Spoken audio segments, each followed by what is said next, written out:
Hello everyone, Jaidevi competition classes में आप सभी लोगों का स्वागत है। तो देख लेते हैं आज के सेशन में हमारे कौन कौन से महत्वपूर्ण प्रश्न बने हुए हैं जो पेपर के माध्यम से आप लोगों के लिए अति महत्वपूर्ण साबित होने वाले हैं।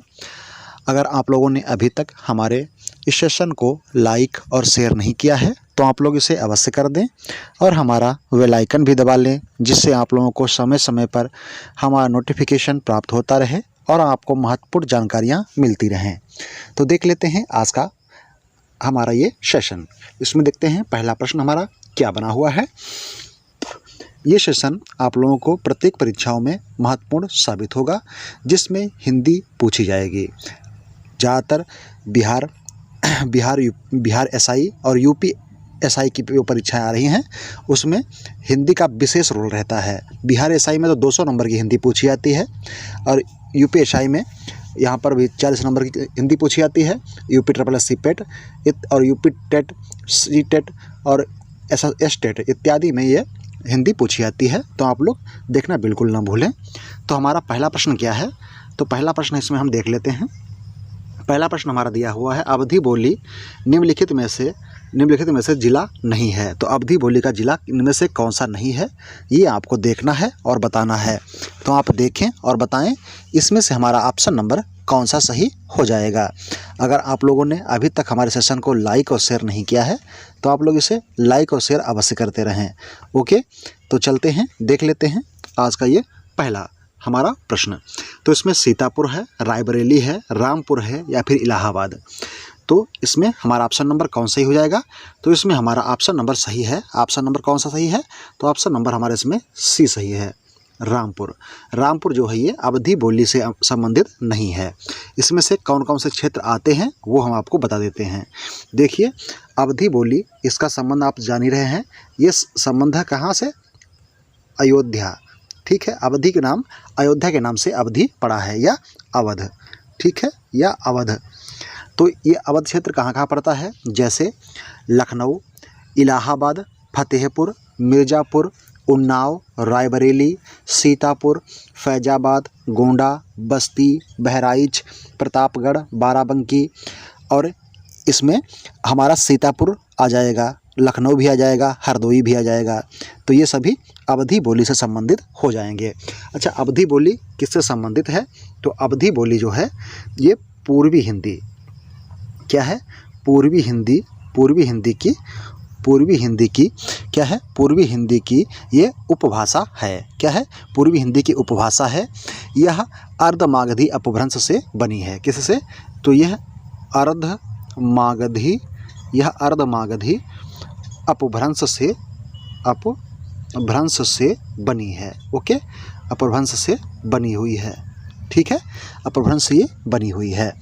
तो हमने देख लिया है, अवधि बोली पूर्वी हिंदी उपभाषा की बोली है और यह अब अर्धमागधी अपभ्रंश से बनी हुई है। ठीक है, इसके प्रमुख जिले कहाँ कहाँ पर ये बोली जाती है इसमें हमने देख लिया है।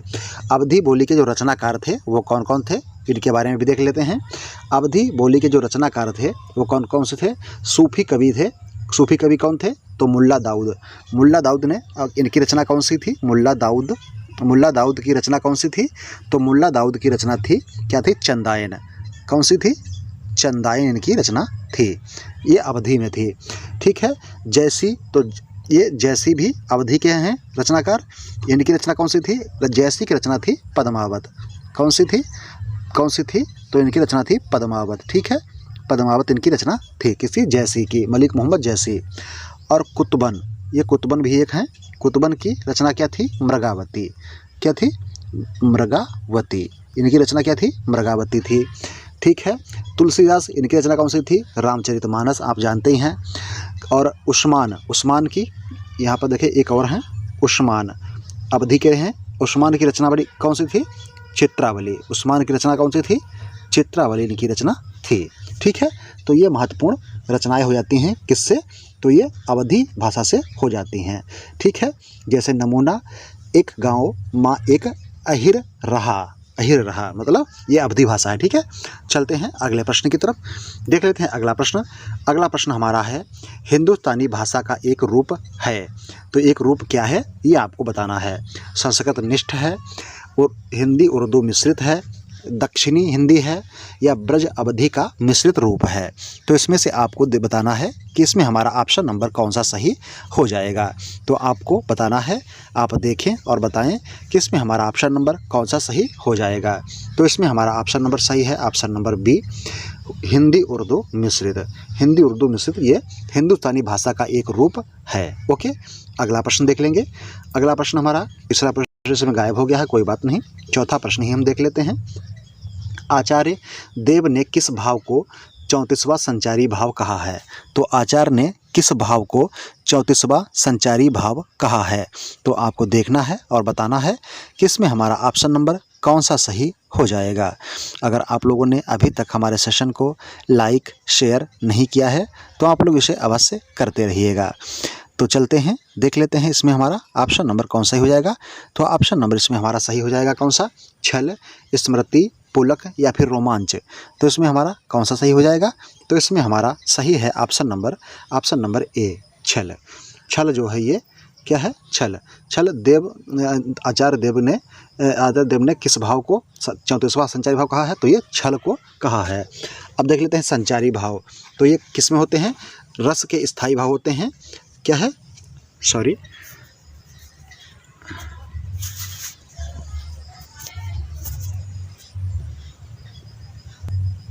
देख लेते हैं अगला प्रश्न।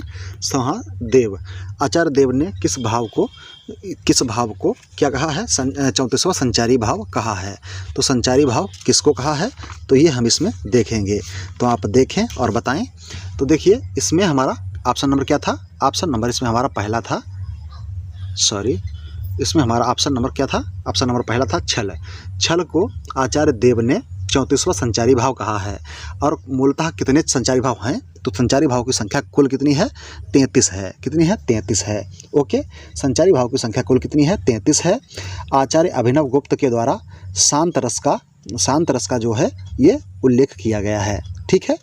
मुख्य रसों की संख्या कितनी है? तो मुख्य रसों की संख्या कितनी है? 9 है। ओके, 9 है। और कुल रसों की संख्या 11 है। कुल रसों की संख्या 11, मुख्य रसों की संख्या 9। भरत मुनि के अनुसार रसों की संख्या कितनी है? तो भरत मुनि के अनुसार रसों की संख्या 8 है। कितनी है? भरत मुनि के अनुसार रसों की संख्या 8 है और कुल रसों की संख्या 11 है और मुख्य रसों की संख्या 9 है। कितनी है? 9 है। अब देख लेते हैं रस। तो रस के जनक कौन है? तो रस के जनक हैं भरत मुनि। ओके, भरत मुनि रस के जनक हैं और रस की उत्पत्ति श्रेय धातु से हुई है। ओके, श्रेय धातु से हुई है रस की उत्पत्ति। अगला प्रश्न देख लेंगे। अगला प्रश्न हमारा है, रसखान के काव्य में किस रस का वर्णन नहीं मिलता है? श्रृंगार रस का, रौद्र रस का, भक्ति रस का या फिर वात्सल्य रस का? तो इसमें हमारा ऑप्शन नंबर सही है बी, रौद्र रस का। रसखान के काव्य में रौद्र रस का वर्णन नहीं मिलता है। किसका? रौद्र रस का। रसखान का वास्तविक नाम क्या था? तो रसखान का वास्तविक नाम था सैयद, क्या था? सैयद इब्राहिम। क्या था? सैयद इब्राहिम रसखान का वास्तविक नाम था। वास्तविक नाम क्या था? सैयद इब्राहिम था। ठीक है। और इनकी रचना कौन कौन सी हैं? तो प्रेम वाटिका और सुजान रसखान। रचना इनकी लिख देते हैं, प्रेम वाटिका और क्या है? और है यहाँ पे लिख देते हैं सुजान रस खान। ठीक है, सुजान रस खान, इनकी एक रचना हो जाती हैं 2। ठीक है, तो इसमें रौद्र रस हमारा ऑप्शन नंबर बी सही हो जाएगा। अगला प्रश्न देख लेंगे। अगला प्रश्न है, पाए महावर देन को नाइन बैठी आए, फिर जान महावरी एड़ी मीड़त जाए। तो इसमें हमारा ऑप्शन नंबर क्या सही हो जाएगा? महावर मतलब क्या होता है? मेहंदी। महावर का मतलब क्या होता है? महावर का मतलब होता है मेहंदी। एक नाइन थी जो एक औरत के या एक कहते हैं एक औरत के पैर में मेहंदी रखने के लिए आई थी और ऐसा हुआ कि उस औरत की जो एड़ियाँ थीं वो पहले से इतनी लाल थीं कि उसको लगा कि यहाँ पर पहले से ही मतलब महावर रखी हुई है तो इसको पोंछ कर दोबारा रख देते हैं। तो यहाँ पर क्या था? भ्रांतिमान अलंकार हो जाएगा। कौन सा? भ्रांतिमान अलंकार हो जाएगा। कौन सा हो जाएगा? भ्रांतिमान अलंकार हो जाएगा। अच्छा, प्रतीप अलंकार क्या होता है? तो प्रतीप अलंकार के बारे में आपको पता है तो आप बताएं कि प्रतीप अलंकार किसे कहते हैं? अगर आपको पता है तो आप बता सकते हैं प्रतीप अलंकार क्या होता है। प्रतीप अलंकार ये हमारा उपमा अलंकार का उल्टा होता है। संदेह अलंकार क्या होता है, तो संदेह अलंकार के बारे में आप बताएं, संदेह अलंकार क्या होता है। तो अगर आपको पता है तो आप बताएं संदेह अलंकार। तो संदेह अलंकार जहाँ उपमेय में उपमान के मध्य संदेह बताया जाता है वहाँ पर संदेह अलंकार होता है। ओके। अब अतिशयोक्ति अलंकार क्या होता है, तो अतिशयोक्ति अलंकार जहाँ उपमेय का वर्णन लोक सीमा से बढ़ा चढ़ाकर किया जाता है वहाँ पर अतिशयोक्ति अलंकार होता है। अगला प्रश्न देख लेंगे। अगला प्रश्न हमारा है, दीप सा मन जल चुका, इस पंक्ति में वाचक शब्द क्या है। तो मन क्या है, मन और दीप।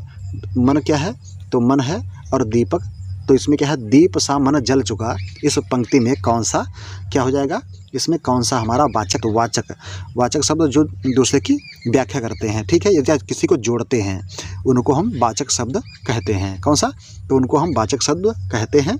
इस पंक्ति में कौन सा अलंकार है, तो इस पंक्ति में उपमा अलंकार है। कौन सा, उपमा अलंकार हो जाएगा, ठीक है, उपमा अलंकार हो जाएगा।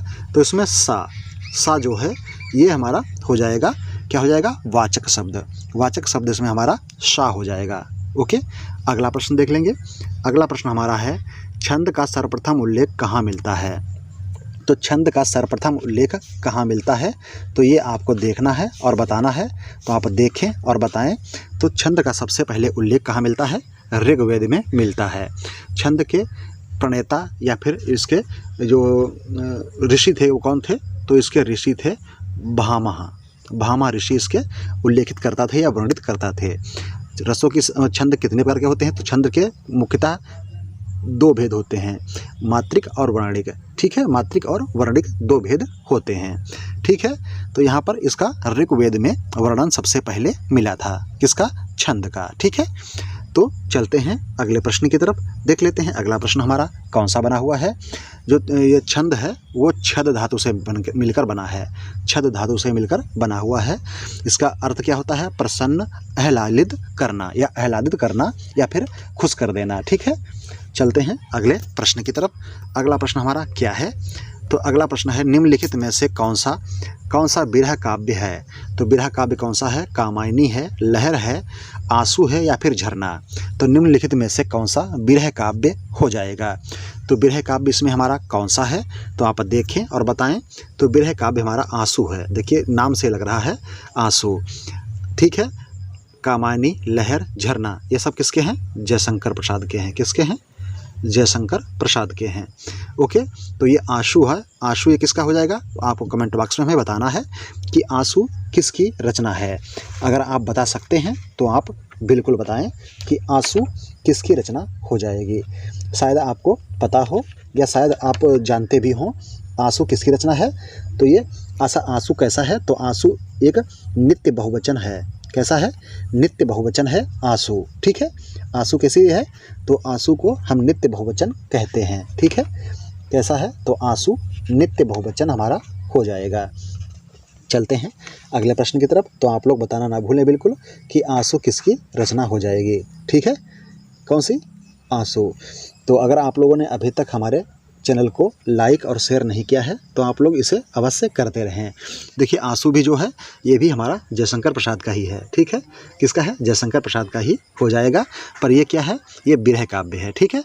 चलते हैं अगले प्रश्न की तरफ। अगला प्रश्न हमारा है, निम्न में से कौन सा उपन्यास प्रेमचंद का नहीं है। तो प्रेमचंद का उपन्यास इसमें से कौन सा नहीं है, तो ये आपको बताना है। निर्मला, गोदान, गबन या अपने अपने अजनबी। तो इसमें से हमारा ऑप्शन नंबर डी सही है, अपने अपने अजनबी। अपने अपने अजनबी जो है ये किसकी रचना है, तो ये हो जाएगी अज्ञेय जी की। किसकी हो जाएगी, अज्ञेय जी की रचना हो जाएगी, अपने अपने अजनबी, ठीक है। इनकी रचना और कौन सी है, तो नदी के द्वीप, ठीक है, नदी के द्वीप और शेखर एक जीवनी इनके द्वारा लिखी गई है। किसकी द्वारा, तो ये अज्ञेय के द्वारा, ठीक है। तो ये किसके हैं, तो ये प्रेमचंद के हो जाते हैं।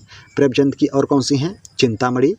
अच्छा, इनका जन्म और मृत्यु, तो इनका जन्म 1884 और मृत्यु इनकी 1941 है, ठीक है।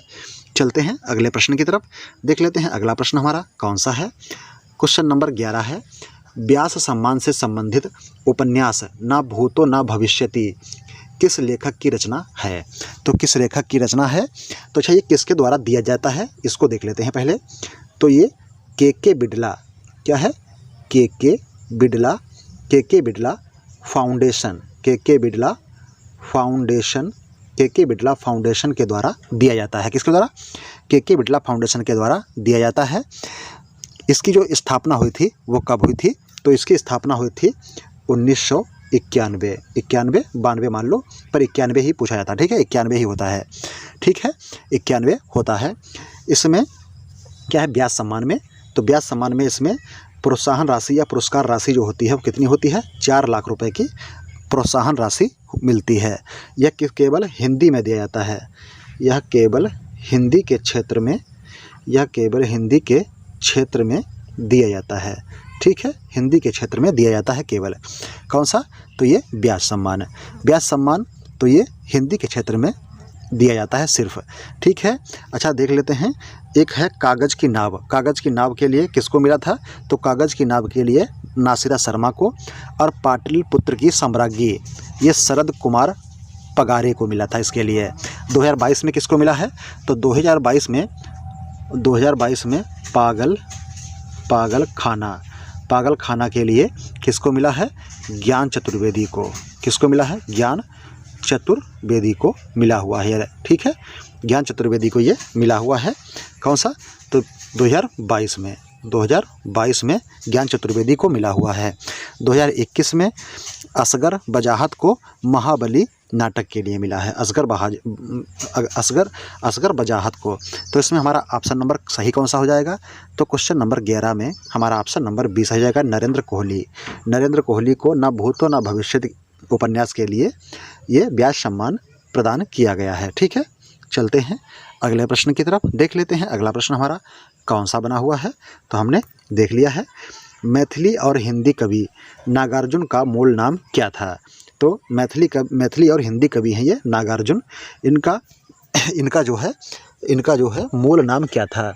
तो नागार्जुन का मूल नाम क्या था? तो ये आपको देखना है और बताना है कि इसमें से हमारा ऑप्शन नंबर कौन सा सही हो जाएगा। मजहर इमाम, रविंद्र प्रभात, रमेश चंद्र झा या वैद्यनाथ मिश्र। तो इसमें से हमारा ऑप्शन नंबर कौन सा सही हो जाएगा, ये आपको बताना है। तो आप देखें और बताएं कि इसमें से हमारा ऑप्शन नंबर कौन सा सही है। अगर आप लोगों ने अभी तक हमारे इस चैनल को लाइक, शेयर और सब्सक्राइब नहीं किया है तो आप लोग इसे अवश्य करते रहें और हमारा बेल आइकन भी दबा लें, जिससे आप लोगों को समय समय पर हमारा नोटिफिकेशन प्राप्त होता रहे और आपको महत्वपूर्ण जानकारियाँ मिलती रहें। तो देख लेते हैं, तो इसमें हमारा ऑप्शन नंबर कौन सा सही हो जाएगा। तो क्वेश्चन नंबर 12 में हमारा ऑप्शन नंबर डी सही है, वैद्यनाथ मिश्र इनका नाम था। इनकी रचनाएं कौन सी थीं? तो इनकी रचनाएं बलचनामा, रतिनाथ की चाची, नागार्जुन की ये रचनाएं हो जाती हैं। किसकी? तो ये नागार्जुन की रचनाएं हैं। कौन सी हैं? तो बलचनामा, रतिनाथ की चाची, इनकी ये रचनाएं हो जाती हैं। आप लोग बिल्कुल याद करके रखना, ठीक है। चलते हैं अगले प्रश्न की तरफ, देख लेते हैं अगला प्रश्न हमारा इसमें से कौन सा बना हुआ है। इनमें से भाववाचक संज्ञा कौन सी है? चरित्रता, सच्चरित्र, चरित्र या फिर सतचरित्र। तो इसमें से हमारा ऑप्शन नंबर सी सही हो जाएगा, चरित्र। चरित्र क्या है? भाव है, ठीक है। चरित्रता क्या होती है? देखिए ऐसा होता है, आप लोग बिल्कुल ये ना समझें कि ये गलत है। देखिए इसमें क्या होता है, गुण दोष अवस्था, ठीक है। गुण दोष अवस्था भाव, क्या है? गुण दोष अवस्था भाव और नाम इत्यादि को, ठीक है, भाववाचक संज्ञा में हम जोड़ते हैं, ठीक है, भाववाचक संज्ञा में जोड़ते हैं। चरित्रता क्या है? चरित्रता एक क्या हो जाएगी? चरित्रता एक हमारा क्या हो जाएगा? अलग है, ठीक है। और चरित्र क्या है? हमारी एक विशेषता बता रहा है कि विशेषता इसमें क्या है? चरित्र इसका अच्छा है। जैसे हमें स्कूल से मिलता है चरित्र प्रमाण पत्र, तो वो क्या होता है? वो हमारा भाव बताता है कि इसका भाव पूरे कार्यकाल में या कितनी शिक्षा काल में कैसा रहा है, तो वो चरित्र प्रमाण पत्र इसीलिए दिया जाता है, चरित्र। तो चरित्र हमारा क्या है? भाववाचक हो जाएगा। अगला प्रश्न देख लेंगे। अगला प्रश्न हमारा है क्वेश्चन नंबर 14, इनमें से कौन सा शब्द जातिवाचक संज्ञा है? तो मनुष्य है, परिवार है, मोहन है या फिर कृष्ण। तो देखिए कृष्ण ये व्यक्तिवाचक है, क्या है? व्यक्तिवाचक, मोहन भी व्यक्तिवाचक है। परिवार क्या है? समूहवाचक। क्या है? परिवार समूहवाचक। तो ऑप्शन नंबर हमारा ए सही हो जाएगा। क्या है? जातिवाचक। जातिवाचक हमारा क्या हो जाएगा? ए हमारा हो जाएगा मनुष्य। ठीक है, अगला प्रश्न देख लेंगे। अगला प्रश्न है क्वेश्चन नंबर 15। इनमें से कौन सा शब्द पुल्लिंग है? मूर्खता, कपट, निद्रा, सुंदरता। देखिए, मूर्खता अच्छी है या अच्छा है? तो मूर्खता क्या हो जाएगी? तो मूर्खता अच्छा है या अच्छी है? तो मूर्खता अच्छा है। कपट अच्छी है या अच्छा है? तो कपट अच्छी नहीं है। ठीक है, कपटता अच्छी नहीं है। तो ऑप्शन नंबर बी हमारा इसमें सही हो जाएगा। ओके, ऑप्शन नंबर बी हमारा इसमें सही हो जाएगा। 15 का ऑप्शन नंबर बी हमारा सही है। कपट क्या हो जाएगा? ये पुल्लिंग शब्द हो जाएगा। मूर्खता अच्छी है, निद्रा अच्छी लगती है, सुंदरता भी अच्छी होती है, पर कपट क्या है? अच्छा होता है या अच्छा हो सकता है। ठीक है, ये हमारा कपट जो है वो पुल्लिंग है। अगला प्रश्न है, दिए गए विकल्पों में से कौन सा शब्द स्त्रीलिंग नहीं है? चिल्का झील, सब्जी, अनानास, बुंदेली। चिल्का झील ये अच्छी है, अच्छा है? तो अच्छी है, ये स्त्रीलिंग है। सब्जी स्त्रीलिंग है, बुंदेली भाषा स्त्रीलिंग है, अनानास ये है पुल्लिंग। तो ऑप्शन नंबर हमारा सी इसमें सही हो जाएगा, अनानास। ठीक है, अगला प्रश्न देखेंगे। अगला प्रश्न है, पानी शब्द का वचन क्या है? तो सदा एक वचन, बहुवचन, एक वचन, सदा बहुवचन। तो इसमें हमारा ऑप्शन नंबर ए ही सही है, सदा एक वचन। सदा एक वचन पानी होता है।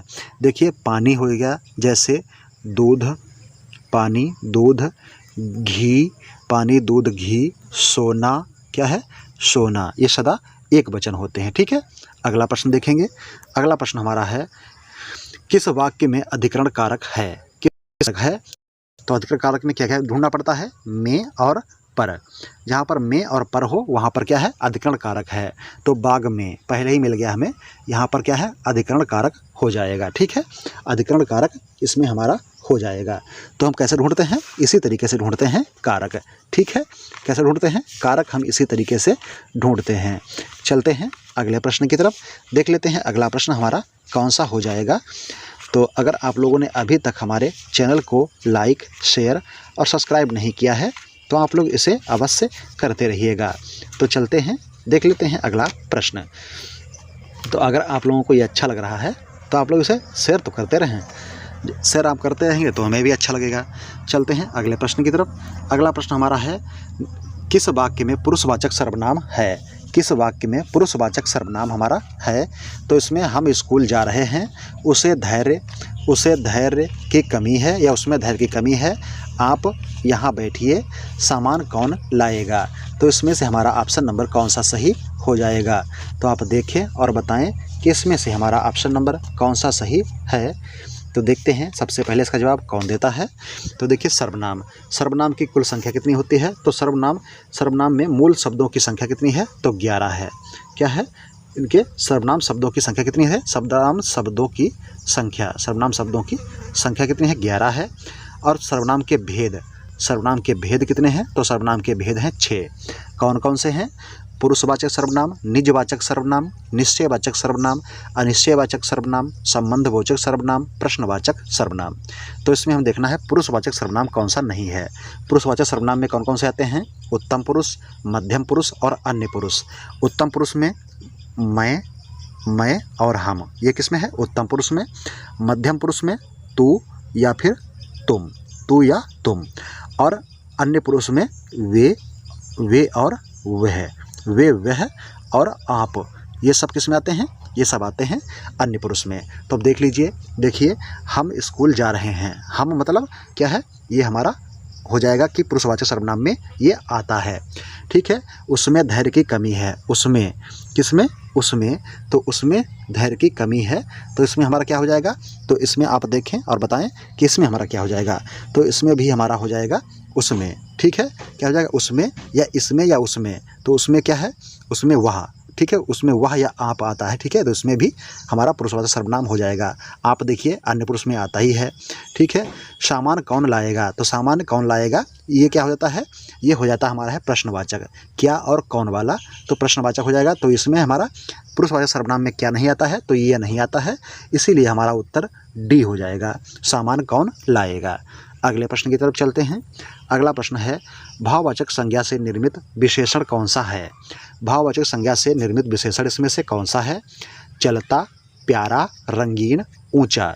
तो देखिए भाववाचक संज्ञा के लिए हमने उस दिन बताया था आपको, जब किसी क्रिया में हम क्या कहते हैं, आना और बाना जोड़ते हैं तो ये मिल जाता है। जैसे क्या है, प्यार, क्या है, प्यार में आ प्रत्यय या आना प्रत्यय जोड़ेंगे तो क्या है, प्याराना या प्यार, तो यह प्यारा, तो प्यारा क्या हो जाएगा, ये भाववाचक विशेष। देखिए प्यार क्या है, ये क्या है, मतलब हमारा क्या है, विशेषण है। और क्या है, भाव है प्यार हमारा। और प्यार क्या है, विशेषता क्या हो जाएगी, प्यारा।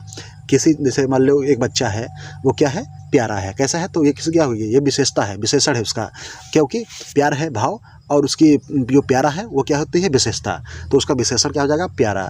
तो प्यारा इसमें हमारा ऑप्शन नंबर बी हमारा सही हो जाएगा। अगला प्रश्न देखेंगे, इनमें से कौन सा शब्द विशेषण नहीं है? भाईचारा, थकाहारा, बेसहारा, बेचारा। बेचारा व्यक्ति,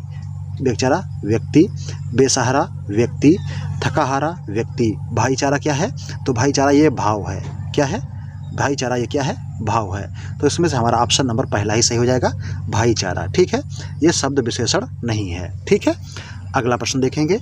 अगला प्रश्न हमारा क्या है, निम्नलिखित में से क्रिया के विषय में कौन सा कथन गलत है? क्रिया एक अविकारी है, गलत है। क्रिया एक विकारी शब्द है, तो ऑप्शन नंबर हमारा पहला ही सही है। क्रिया एक विकारी शब्द है, ये अविकारी शब्द नहीं है, क्रिया एक विकारी शब्द है। क्रियाएं धातुओं, संज्ञा, विशेषण शब्दों से बनती हैं, जैसे धातु, क्रिया धातु, ठीक है, तो ये उसे क्या बोलते हैं, तद्धित प्रत्यय, कृदंत प्रत्यय में बनती है ये, तो उसे क्या कहते हैं, नाम धातु क्रिया। ठीक है, क्या बोलते हैं इनको बोलते हैं नाम धातु क्रिया। ठीक है, नाम धातु क्रिया इनको बोलते हैं। ठीक है, रचना की दृष्टि से क्रिया के अकर्मक और सकर्मक भेद होते हैं, बिल्कुल सही है। क्रिया से काम करने की या होने का बोध होता है, वो भी सही है। तो ऑप्शन नंबर इसमें हमारा गलत क्या है, तो ऑप्शन नंबर ए ही हमारा इसमें गलत हो जाएगा। देखते हैं अगला प्रश्न। अगला प्रश्न इसमें हमारा क्या है, अगला प्रश्न हमारा है, निम्नलिखित में से क्रिया के विषय में कौन सा कथन गलत है? तो ये प्रश्न है क्वेश्चन नंबर 23। गोविंद ने राम को जगाया, निम्न में से क्रिया में कौन सा रूप है? तो इसमें कौन सा रूप है, देखिए इसमें आ गया आना और बाना प्रत्यय लग गया। ठीक है, तो देखते हैं, जगना क्या है, जगना क्या है, जगना एक हमारा क्या है, अकर्मक है, जगना क्या है, अकर्मक है। ठीक है, और जगवाना सकर्मक है, तो इसमें हमारा ऑप्शन नंबर क्या सही हो जाएगा? तो आपको बिल्कुल नहीं घुराना है और बताना है कि इसमें हमारा ऑप्शन नंबर क्या सही है। तो ऑप्शन नंबर हमारा सही है सी, प्रेरणार्थक क्रिया। क्या है, प्रेरणार्थक क्रिया हो जाएगी हमारा, क्या है, जगवाना क्या हो जाएगी, प्रेरणार्थक क्रिया हो जाएगी। ठीक है, क्या हो जाएगी, प्रेरणार्थक क्रिया हो जाएगी। अगला प्रश्न देखेंगे।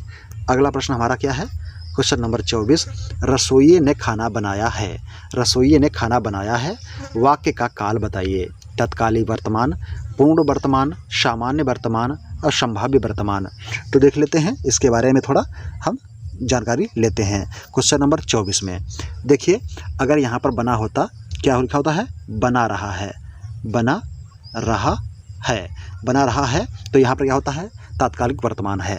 ठीक है, और बनाता है, अगर यहाँ पर होता बनाता है होता तो क्या होता, ये सामान्य वर्तमान, और ये बनाता हो होता तो क्या होता, संभाव्य वर्तमान होता। इसमें हमारा क्या है, पूर्ण वर्तमान है, क्या है, पूर्ण वर्तमान हो जाएगा।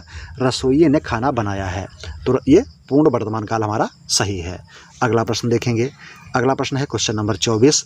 तुमने गाना गाया होगा, यह वाक्य भूतकाल के किस भेद का है? तो ये भूतकाल के किस भेद का है, तो ये इसमें हम देखेंगे। तो अगर आपको ये बिल्कुल पता नहीं है तो आप हमें बताएं, तो चलते हैं देख लेते हैं इसमें हम हमारा ऑप्शन नंबर कौन सा सही हो जाएगा। देखिए एक बात आपको हम बताते हैं, देखिए काल कितने प्रकार का होता है, काल होते हैं 3 प्रकार के, वर्तमान, भूत और भविष्य। ठीक है। वर्तमान, भूत और भविष्य। देखिए, वर्तमान काल के 5 भेद होते हैं, भूतकाल के 6 भेद होते हैं और भविष्य काल के 3 भेद होते हैं। तो इसमें हमारा ऑप्शन नंबर कौन सा हो जाएगा? तुमने गाना गाया होगा, तो इसमें संदिग्ध भूतकाल हो जाएगा। किसना हो जाएगा? संदिग्ध भूतकाल हो जाएगा। ठीक है, अगले प्रश्न की तरफ चलते हैं। तो आज का सेशन हमारा यहीं पर समाप्त होता है। Thank you, thanks for watching, have a nice day, good day, thank you. आज के क्वेश्चन हमारे 25 क्वेश्चन थे। आप लोगों को संभवतः बहुत ही पसंद आए होंगे। तो अगर आप लोगों ने अभी तक हमारे सेशन को लाइक, शेयर और सब्सक्राइब नहीं किया है तो आप लोग इसे अवश्य करते रहें और हमारा बेल आइकन भी दबा लें, जिससे आप लोगों को समय समय पर हमारा नोटिफिकेशन प्राप्त होता रहे। तो बड़ों का सम्मान करें, छोटों को प्यार दें, अपना व्यक्तित्व इस प्रकार से विनिर्मित करें कि आपके साथ में महिलाएं स्वच्छ, स्वस्थ और सुरक्षित महसूस करें। Thank you, thanks for watching, have a nice day, good day, thank you. अच्छा, एक आपको हम क्या है, चलो कोई बात नहीं, चलो आज काम नहीं देंगे, अगले दिन आपको हम एक होमवर्क भी देंगे। ठीक है, तो आज का सेशन हमारा यही सब होता है। Thank you, thanks for watching, have a nice day, good day.